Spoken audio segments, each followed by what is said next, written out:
अस्सलाम वालेकुम नाजरीन, मैं हूं आपकी मेज़बान डॉक्टर बीरा बाबर और आप देख रहे हैं people post by fifth pillar group का एक और बेहतरीन एपिसोड। हमेशा की तरह हम कोशिश ज़रूर करते हैं कि हमारे शो के थ्रू आपको कोई ऐसा मैसेज मिले, ऐसी कोई टीचिंग्स मिले जो कि आपकी लाइफ में ना सिर्फ वैल्यू ऐड कर सकें बल्कि उसके साथ ही साथ वो आपकी आखिरत के लिए भी सामान बन सकें। ये बहुत इंपॉर्टेंट है हमारे लिए। हम इस दुनिया को, इस ज़िंदगी को तो किसी न किसी तरह से गुजार ही रहे हैं, लेकिन हम ये भूल जाते हैं कि इस ज़िंदगी में किया हुआ हर अमल हमें आखिरत की जानिब लेकर बढ़ रहा है और यहाँ पे की गई नेकी हमें बाद में मरने के बाद बहुत सारी जो है आसाइशों के काबिल बना देगी। लेकिन जैसा कि रबीउल अव्वल का महीना गुजर रहा है और हम कोशिश करते हैं कि कोई भी ऐसा event Islamic point of view से अगर गुजर रहा है, मुसलमानों के लिए रबीउल अव्वल का महीना वैसे ही हर तरह से खुशियों की एक कह लें कि भरमार लेकर आया होता है, एक पॉजिटिविटी आ जाती है। मुहर्रम और सफ़र के बाद जब हमें रबीउल अव्वल का महीना मिलता है तो हम बड़े पॉजिटिवली, बहुत से मुसलमान कोई नए काम इनिशिएट कर रहे होते हैं, बहुत सी सेलिब्रेशंस कर रहे होते हैं, लेकिन उसमें एक फ़ाइन लाइन होना कितनी ज़रूरी है। उन सेलिब्रेशंस को किस तरह से सेलिब्रेट करना ज़रूरी है और ये याद रखना कि क्या हम एक्चुअली हजूर पाक सल्लल्लाहु अलैहि वसल्लम की टीचिंग्स पर चल रहे हैं या फिर हम डिस्ट्रैक्ट होते जा रहे हैं, ये सब जानना बहुत ज़रूरी है। और उसमें सोशल मीडिया का, मेन स्ट्रीम मीडिया का बहुत इंपॉर्टेंट रोल है और इसीलिए हम आज के जो शो में गेस्ट को हमने इनवाइट किया है, उनको इनवाइट करने का बुनियादी तौर पे कह लें कि एक मोटो ये था कि उनका ताल्लुक़ एक बहुत ही मशहूर व मारूफ़ ग्रुप ऑफ कॉलेजेस के प्रिंसिपल के तौर पर भी है और उसके अलावा वो नाज़िम आला हैं एक बहुत ही मुअज़्ज़ज़ इदारे के, यानी उनका ताल्लुक़ दीन और दुनिया दोनों में आप स्टूडेंट्स से, तालिब इल्म से रहता है और वो जो टीचिंग्स दे सकते हैं मेरा ख्याल है वो सबसे बेहतरीन होंगी। वेलकम करते हैं, हमारे साथ प्रोफेसर हाफिज़ नसीर कादरी साहब मौजूद हैं जो कि मजहबी स्कॉलर हैं, प्रिंसिपल हैं Punjab group of college Sialkot के। उसके अलावा नाज़िम आला हैं दारुल उलूम जामिया नईमिया रिजवानिया सियालकोट के। अस्सलाम वालेकुम, बहुत बहुत शुक्रिया आपका हमारे शो में आया। जी डॉक्टर साहब, बहुत शुक्रिया, बहुत शुक्रिया आपका, आप हमारे शो में। और मेरा ख्याल है आप दोनों तरफ से ही दीनी तालीमात को भी प्रमोट कर रहे हैं और दुनियावी जो हमें तालीम लेना, इल्म हासिल करना ज़रूरी है, उसमें भी आपका बड़ा इंपॉर्टेंट रोल है जो कि बड़ा रेयर है जो हम देखते हैं किसी भी मजहबी स्कॉलर में। अच्छा प्रोफेसर साहब, सबसे पहले तो मैं क्योंकि मैं चाहूँगी कि रबीउल अव्वल का महीना है तो हम हजूर पाक सल्लल्लाहु अलैहि वसल्लम की यादावरी का जो सिलसिला है उसको जारी रखें और बिल्कुल शुरुआत से शुरुआत करें कि हजूर पाक सल्लल्लाहु अलैहि वसल्लम की पैदाइश कहाँ हुई, कब हुई, क्या लम्हे थे, क्या मौका था, क्या माहौल था उस दौर का, उस वक्त का जब रहमतुल आलमीन इस दुनिया में आए। बहुत शुक्रिया डॉक्टर साहिबा। सबसे पहली बात तो यह है कि अल्लाह पाक ने कुरान पाक में इरशाद फरमाया, लक़द मन्नल्लाहु अलल मुमिनीना इज़ बअस फ़ीहिम रसूला। मैंने कायनात में बेशुमार नेमतें दी हैं, मगर किसी भी दी हुई नेमत का मैंने एहसान या मैंने इस तरह की कोई बात नहीं की कि मैंने ये चीज़ दी है और तुम पर एहसान जतलाए, क्योंकि वो मालिक है, खालिक है, वो वहदहु ला शरीक है। लेकिन हकीकत में देखा गया है, जब कोई भी किसी को बड़ी अहम तरीन अपनी चीज़ देता है, फिर वो कहता है इसको संभाल के रखना, इसकी कदर करना, और मैंने तुम पर एहसान किया है। अब देखें, जितनी चीज़ें दी एहसान ने जतलाया, मगर जब नबी करीम सल्लल्लाहु अलैहि वसल्लम की ज़ात ने को अल्लाह ताला ने इस कायनात को अता फ़रमाई तो कहा कि मैंने बेशक ईमान वालों पर बहुत बड़ा एहसान किया है कि हज़रत मोहम्मद सल्लल्लाहु अलैहि वसल्लम की ज़ात इनको अता फ़रमाई है। नबी करीम सल्लल्लाहु अलैहि वसल्लम जब तशरीफ़ लाए तो हर तरफ की सूरत हाल बड़ी मुख्तलिफ़ थी।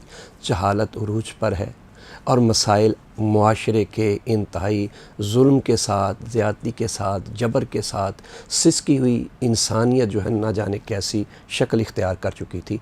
तो अल्लाह ताला ने ऐसी सूरत में एक रहमत वाला नबी इस कायनात में बनाया, भेजा। हुज़ूर सल्लल्लाहु अलैहि वसल्लम आमुल फ़ील पीर का दिन है, सुबह सुबह सुहाना वक्त है और 12 रबीउल अव्वल शरीफ को हुज़ूर तशरीफ़ इस दुनिया में लेके आए। हज़रत अब्दुल्ला, हज़रत आमिना के घर में अज़ीम ये चिराग रोशन हुआ और कायनात का अज़ीम जो है वो ताज इस कायनात में आया। ईस्वी के एतबार से देखें तो 570 या 571 571 या 570 ईस्वी हुज़ूर सल्लल्लाहु अलैहि वसल्लम इस दुनिया में तशरीफ़ लेकर आए। तो हुज़ूर सल्लल्लाहु अलैहि वसल्लम का जब इस अंदाज़ में तशरीफ़ लेके आना और कायनात का एक हिस्सा बन के रहना और कायनात के लिए ये सारी चीज़ें जो हैं ये किसी नेमत और किसी अल्लाह के फ़ज़ल से कम नहीं है। बेशक बेशक ऐसा ही है।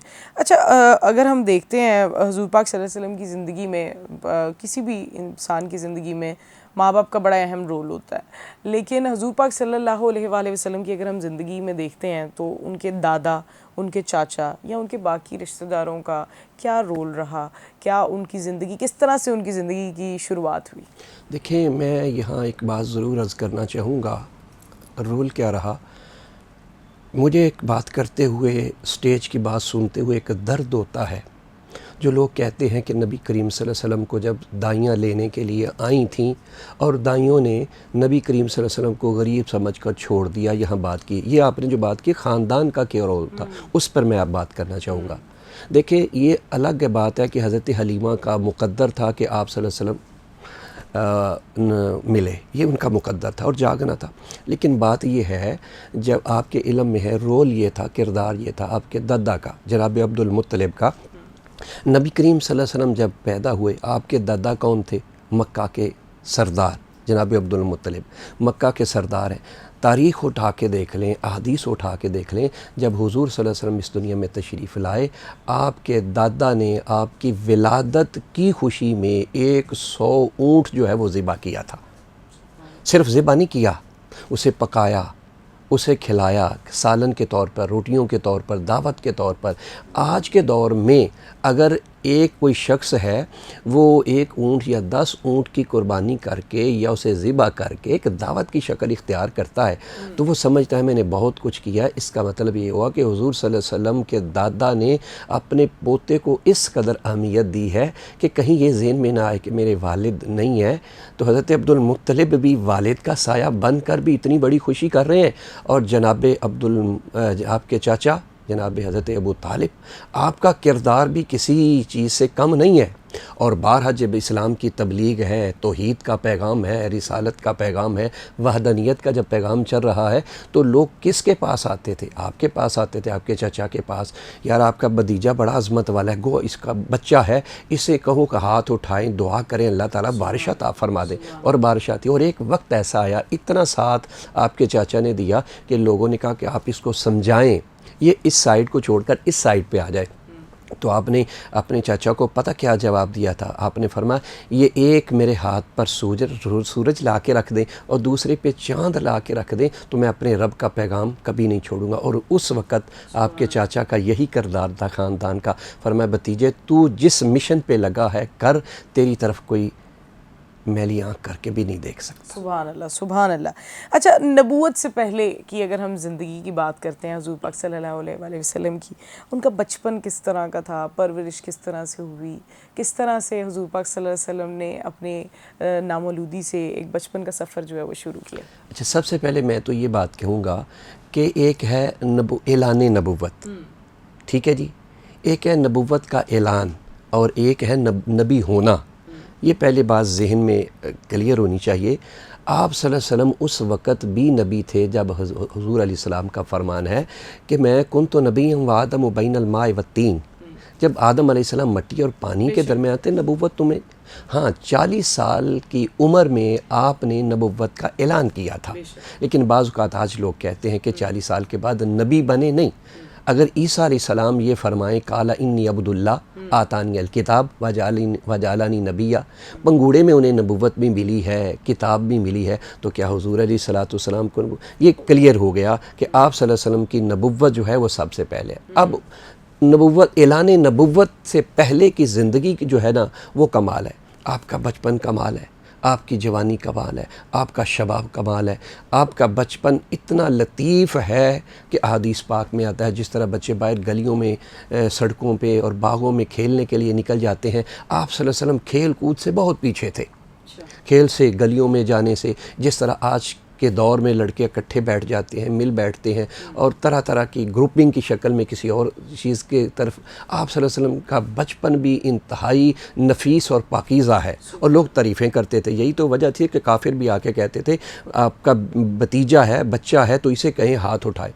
आपका बचपन इंतहाई, और आपकी फिर जवानी इतनी खूबसूरत, इतनी खूबसूरत। पहली बात तो यह है कि हमारा तो ईमान है, अल्लाह ताला ने आप सल्लल्लाहु अलैहि वसल्लम की ज़ात के बारे में इरशाद फरमाया कि ए मेरे महबूब, आपका लम्हा बलम्हा हमारी आँखों के सामने रहता है।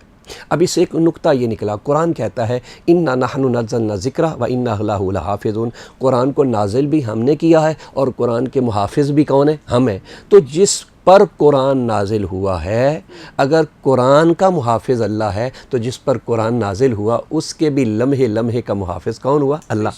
इससे पता चला आपका बचपन हो, आपकी जवानी हो, आपका शबाब हो, भरपूर है।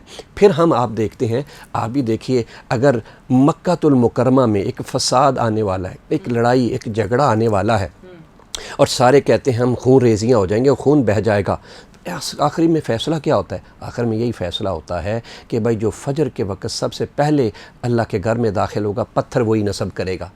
मैं यहाँ एक पॉइंट डिस्कस ये करना चाहता हूँ, जिस बंदे को पता हो सुबह 4 बजे सहरी के वक्त या सरगी के वक्त जिसको हम कहते हैं, मेरी फजर के वक्त फ़्लाइट है, मैंने उठ जाना है, उसको वो तो सारी रात सोता ही नहीं है, वो तैयारी में रहता है। अब ये जब बात हुई, सारे लोग अपने अपने घरों में चले गए, उन्हें तो सोना ही नहीं चाहिए था, और जिसके इल्म में बात है वो घर में है। तो जब देखें जी वो दाखिल अल्लाह के घर में होने का वक्त आया तो सारे क्या थे? वो सोए हुए हैं और सबसे पहले हुजूर तशरीफ़ लेकर आए। सब ने एक्सेप्ट किया, कबूल किया, मोहम्मद तशरीफ़ लाए हैं, आपका हक़ है, आप इस पत्थर को क्या है आप नस्ब करें।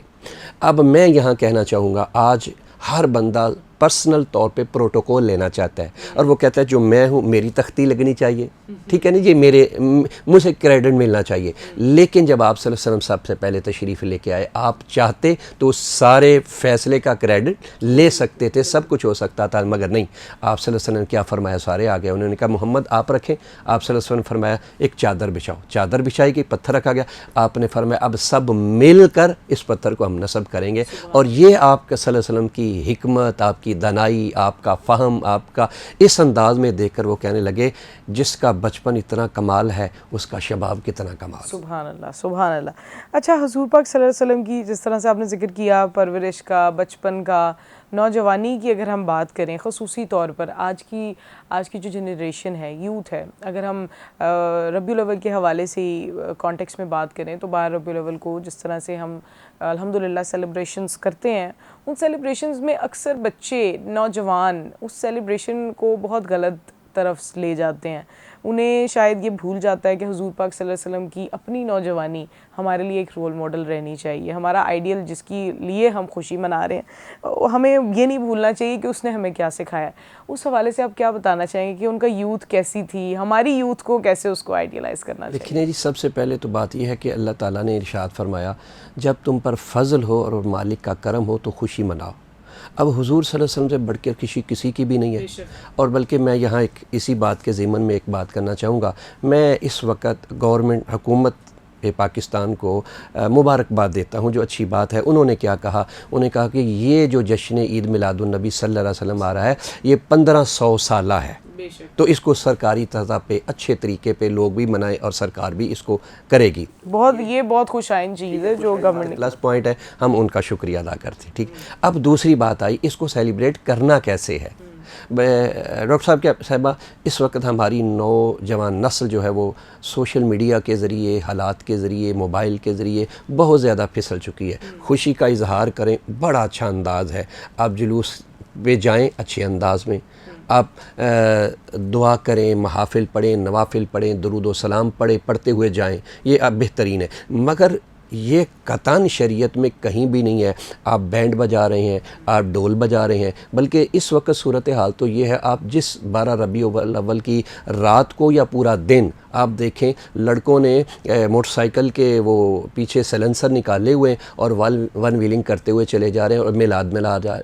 तो नबी पाक सल्लल्लाहु अलैहि वसल्लम का ये मिलाद तो ये पैगाम नहीं है। इसी तरह जिस चौक में आप खड़े हो जाएं उस चौक में डेग लगे हुए हैं और डेग पे न जाने फिर क्या क्या सुनाया जा रहा है और क्या क्या बोला जा रहा है और किस किस तरह का वहाँ नौजवान नस्ल खड़े होकर डांस कर रही है, और ये तो मिलाद वाले का पैगाम ही नहीं है। इसी वजह से हम अपने दीन को गलत पोर्ट्रे खुद ही करवा रहे हैं, क्योंकि अब सोशल मीडिया का दौर है, हर कोई सब समझता है और फिर हम क्रिटिक का भी सामना करते हैं कि ये क्या कर रहे हैं। इसी देखिए ना, इसका यही फिर मतलब हुआ जो सही है वो भी गलत बन जाता है। तो जिस तरह वो क्या कहते हैं कि एक मछली जो है वो सारी सिस्टम को ख़राब कर देती है, तो ये सूरत हाल है। आप सल्लल्लाहु अलैहि वसल्लम का मिलाद अच्छे अंदाज में, सहाबा का तरीका क्या था? सहाबा एक ग्राम इस तरह बैठे थे, मैं आपको अर्ज़ करना चाहूँ, हदीस पाक में है, सहाबी रसूल बैठे थे इकट्ठे करके नबी पाक सल्लल्लाहु अलैहि वसल्लम की विलादत का तज़किरा कर रहे थे। आप सल्लल्लाहु अलैहि वसल्लम ने फरमाया, सहाबा क्या कर रहे हो? कहा, या रसूल वसल्लम आपकी विलादत की खुशी के हम तज़किरा कर रहे हैं। आप सल्लल्लाहु अलैहि वसल्लम ने फरमाया, तुम्हें मुबारक हो, तुम्हारी इस मजलिस को अल्लाह ताला ने अपने फ़रिश्तों के ज़रिए ढांप लिया है। अल्लाह तुम पे भी करम फरमा रहा है जो आज के दिन मुस्तफ़ा का जिक्र कर रहा है। तो अंदाज़ ये है, आज हमारे अंदाज़ बदल गए। मैं ये पैगाम नौजवानों को देना चाहूँगा, खुदा के लिए वो रास्ता अपनाएं खुशी का जो बेहतर है। इसी तरह अपनी शक्लें बिगाड़ी जा रही हैं, चेहरे बिगाड़े जा रहे हैं, और बालों की शक्ल, फिर बालों को पेंट किया जा रहा है, चेहरों को पेंट किया जा रहा है, हाथों को पेंट किया जा रहा है। भाई जिन चीज़ों से आप सल्लल्लाहु अलैहि वसल्लम ने मना फरमाया है, तो ये खुशी का तरीका ठीक नहीं है। खुशी का तरीका वही है जो आजिज़ी में है। बिल्कुल, बेशक इसी तरह से। और अगर आपको सॉरी, यही चीज़ चंद दिन पहले आपने देखा ना, 14 अगस्त गुजरी है, तो 14 अगस्त के मौका पर भी यही सूरत हाल है, वन व्हीलिंग हो रही है और चेहरे बिगाड़े हुए हैं। भाई कायद आज़म रहमतुल्लाह अलैह ने भी जो हमें आज़ादी अता की थी उसका की शक्ल और थी। सेलिब्रेट करें, अच्छी बात है, केक काटें, झंडे लगाएं, तो ये बड़ी अच्छी बात है। और इसी ज़ीमन में मैं एक आखिरी आपकी बात आगे लेके जा रहा हूँ। मैं ये चाहूँगा, देखिए डॉक्टर साहिबा, अभी 14 अगस्त गुजरी है। 14 अगस्त पे हमने भी देखा, आपने भी देखा, वो लोग जो पहले इनकार किया करते थे, कोई झंडा नहीं है, कोई झंडियाँ नहीं है, कोई केक नहीं है, आपने हमने सब ने देखा। पिक्चर बोलती है, सोशल मीडिया बोलता है, मोबाइल बोलता है, वीडियो बोलती हैं, क्लिप बोलते हैं, तस्वीरें बोलती हैं। उन लोगों ने झंडे लहराए, उन लोगों ने केक काटे। जब उन्हें पूछा गया कि भाई आपने आज झंडा क्यों लगाया है, तो जवाब मिला 14 अगस्त की खुशी में। अगर 14 अगस्त की खुशी में झंडा लहराना ठीक है, केक काटना ठीक है, तो जो सारी कायनात का मोहम्मद मुस्तफ़ा इस दुनिया में आया, तो फिर ये भी चीज़ क्या है, खुशी का हिस्सा है। और इसमें अगली बात ये है, अगर ये कहा जाए कि ख़ित्ता आज़ाद हुआ है, एक रकबा आज़ाद हुआ है, एक रकबे की आज़ादी की वजह से हमने ये झंडा लहराया है या झंडियाँ लहराई हैं या केक काटा है, तो मैं कहूँगा ये एक ख़ित्ता, एक रकबा अगर आज़ाद हो तो हम ये इतनी बड़ी खुशी करें। तो जिस दिन हुजूर आए, सिर्फ़ रकबा आज़ाद नहीं हुआ, अल्लाह ताला ने नस्ल इंसानियत की ग़ुलामी को आज़ाद करके एक सही सिमत अता फरमाई। सुभान अल्लाह, सुभान अल्लाह। बहुत ही खूबसूरत तरीके से आपने बयान किया है, और मेरा ख़्याल है कि हमें इन टीचिंग्स को ज़रूर अपनी लाइफ में ऐड करना चाहिए। सेलिब्रेशन बिल्कुल भी हमारे लिए ममनू नहीं है, लेकिन सेलिब्रेशन का जो तरीक़ाकार है वो पॉजिटिव रहना चाहिए। अच्छा, इस हवाले से, सेलिब्रेशन के हवाले से मैं एक छोटा सा सवाल करूँगी, फिर हुज़ूर पाक सल्लल्लाहु अलैहि वसल्लम की ज़िंदगी पर ही हम आएँगे। सेलिब्रेशंस में बहुत आप क्या सजेस्ट करना चाहेंगे? क्योंकि बहुत से नौजवान ऐसे हैं जिनमें शऊर जो है इस वक्त बहुत जल्दी बच्चों में आ रहा है। शायद अब जो 10-12 साल का बच्चा है या उससे छोटा है, उसमें भी ये शऊर है कि हमने अगर इस चीज़ को सेलिब्रेट करना है, तो दे हैव दैट फीलिंग कि इसको कैसे सेलिब्रेट करें। तो उसको वो किस तरह सेलिब्रेट कर सकते हैं? क्या वो एक छोटी सी कोई नेकी अपनी लाइफ में ऐड कर लें? क्या वो एक कोई बुरी चीज़ अपनी लाइफ में छोड़ने का अहद करें? या वो किसी को अपने दोस्तों के साथ कोई चीज़ बांटें? या जिस तरह से हम न्याज करते हैं या हुज़ूर पाक सल्लल्लाहु अलैहि वसल्लम और अल्लाह के लिए हम लोगों को चीज़ें देते हैं, हम वो करें? और किन चीज़ों को अवॉइड करें? ये मैं उन बच्चों के लिए पूछ रही हूँ जो कि 8 से 15 साल की उम्र के हैं और बड़े जोशो खरोश से वो ईद मिलादुन्नबी मनाते हैं। नो डाउट कि ये जो आपने कहा बिल्कुल हकीकत है कि यही एक एज है जिसमें बच्चे ने अपने फ्यूचर को भी देखना है, और बिल्कुल बचपन से वो निकल आया है। तो इसमें वो अपनी ज़ात के साथ इस दिन अहद करे कि मैंने कतन इंशाल्लाह मैं नमाज की तरफ आऊँगा और अल्लाह के रस्ते की तरफ आऊँगा, दुरूद व सलाम की तरफ आऊँगा और अच्छे अमाल की तरफ आऊँगा। अगर मेरी सोसाइटी भी होगी तो एक अच्छी सोसाइटी के मैं कदम रखूँगा, और जितनी भी लगवियात हैं उनसे मैं दूर चला जाऊँगा। अगर वो अल्लाह के रस्ते में ख़र्च करने के लिए एक बनाता है, एक कंपनी बना लेता है। आजकल लड़कों का जो ग्रुप का सिस्टम है ना, बहुत ज़्यादा मजबूत होता है। अक्सर लड़के आपस में मिल जाते हैं, वो ग्रुप की शक्ल में दाएं बाएं चले जाते हैं, आउटिंग के लिए चले जाते हैं। तो ग्रुप की शक्ल में ही एक यूनियन बनाएं, ग्रुप की शक्ल में ही एक वफ्द बनाएं कि वो अहद करें कि जब भी चलें, हम पूरा साल तो करेंगे, मगर जब रबीउल अव्वल शरीफ आएगा हम मिलकर इकट्ठे के नशिस्त करेंगे, दुरूद की महफिल रखेंगे, हम ज़िक्र व अज़कार की महफिल रखेंगे। हम देखेंगे कि अहले मोहल्ला में, पूरे मोहल्ले में कौन ऐसे गरीब लोग हैं, कौन ऐसे मोहताज लोग हैं जिनकी हम मदद करें। अगर बचपन में ये अवेयरनेस उनके अंदर पैदा हो जाए तो यकीनन फिर बड़े होकर उनके अंदर बड़ी अच्छी क्वालिटियाँ पैदा हो सकती हैं। बेशक ऐसा ही है।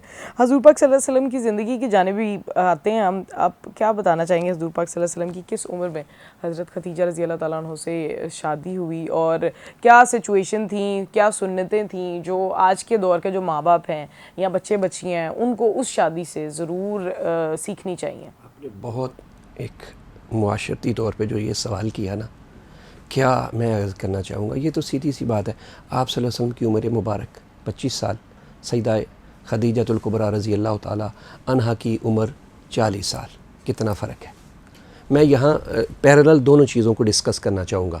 वहाँ 40 साल है और यहाँ क्या है 25 साल। दूसरी बात यह है, यहाँ आप सल्लल्लाहु अलैहि वसल्लम की फ़र्स्ट मैरिज है और यहाँ वहाँ ऐसा नहीं है।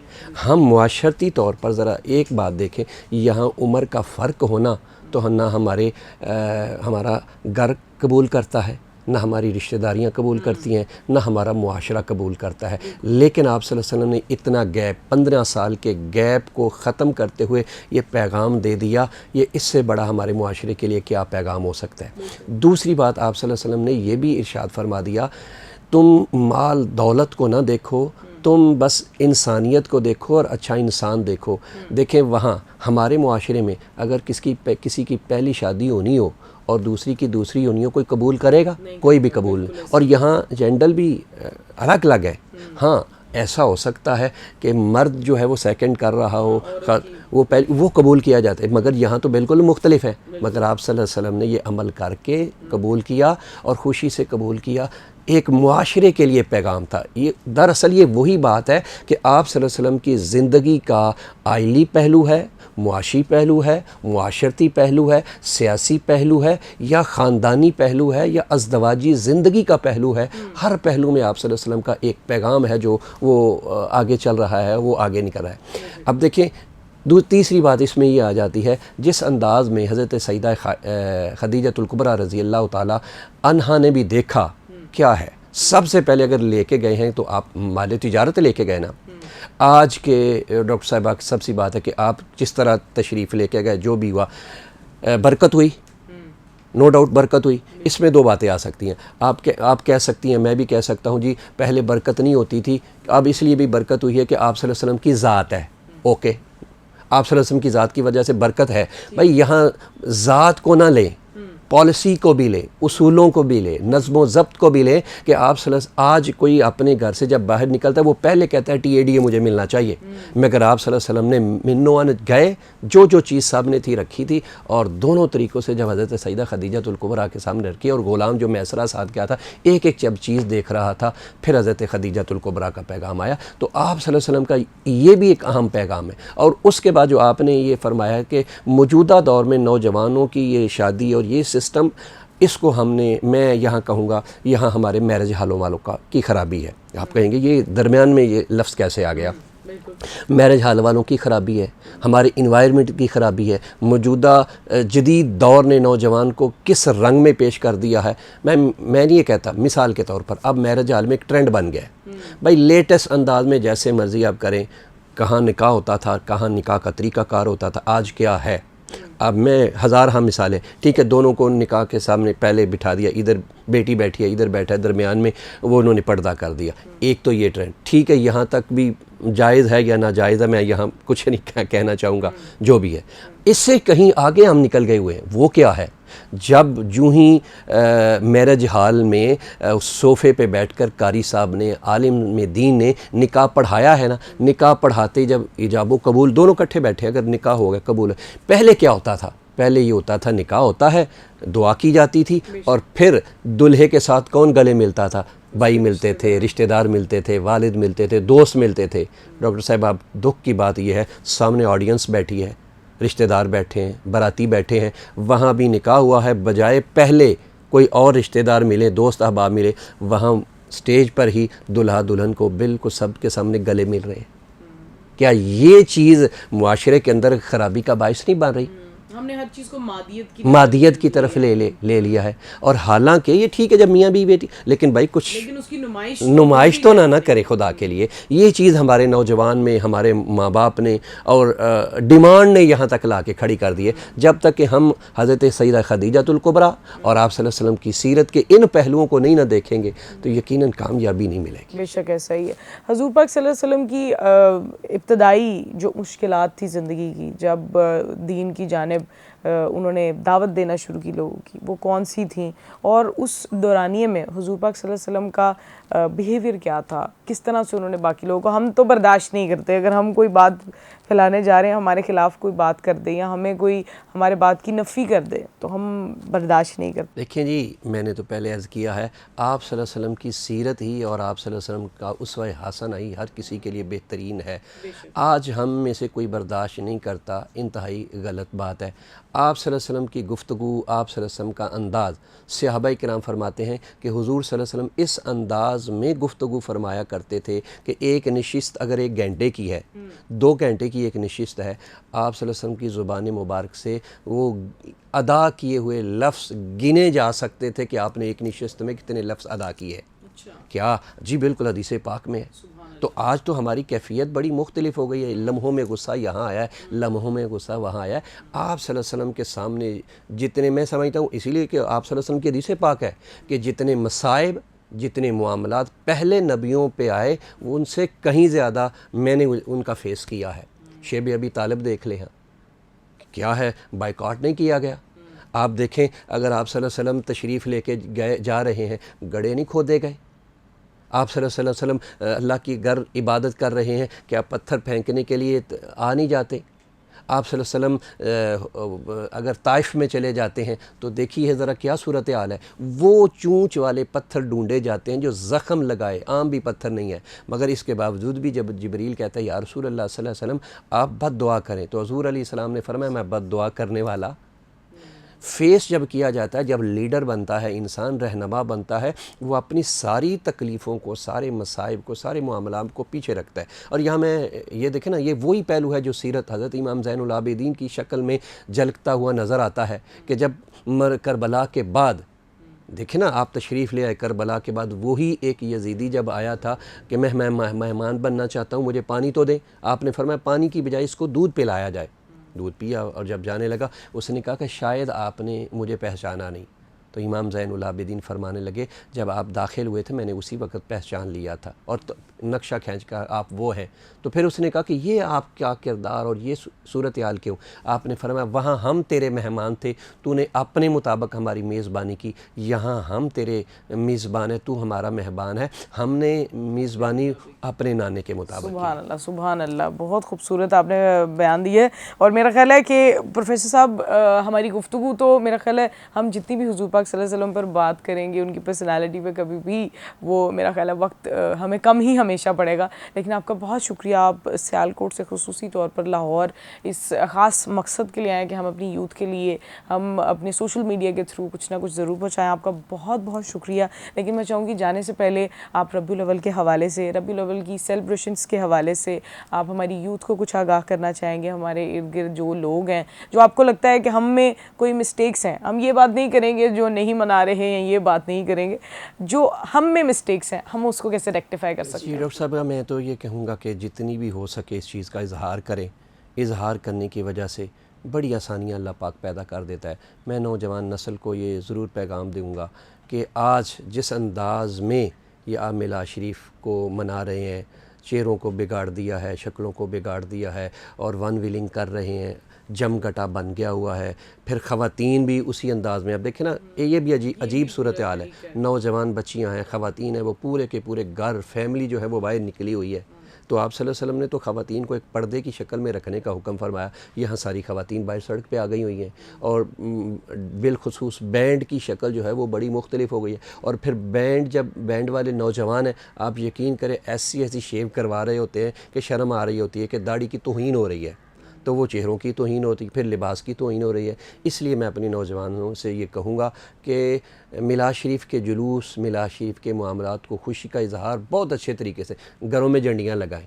लगाएं, जो घरों में जड़ियाँ अच्छी बात है। गलियाँ सजाएं, मसाजिद में जाएं, महाफिल का अहतमाम करें, घरों में दुरूद पाक का अहतमाम करें, घरों में माएँ बहनें बेटियाँ जो हैं वो बैठ कर दुरूद पाक का अहतमाम करें, और ख़ुसूसी तौर पर सब मिल कर इस वक्त हमारा वतन, हम सब मुसलमान एक बड़ी मुसीबत और परेशानी में है। बिलखुसूस अभी आप देखें जो बारिशों के सिलसिले में सैलाब की सूरत हाल, बड़ी अमाल की, ये वो आप सल्लल्लाहु अलैहि वसल्लम का फरमान है, इस तरह की सज़ाएँ जो होती हैं ना, अज़ाब किसी और वजह से नहीं होता, अल्लाह सख्त नाराज़ है, अल्लाह की ज़ात सख्त हमसे नाराज़ है और ये अमाल की वजह से है।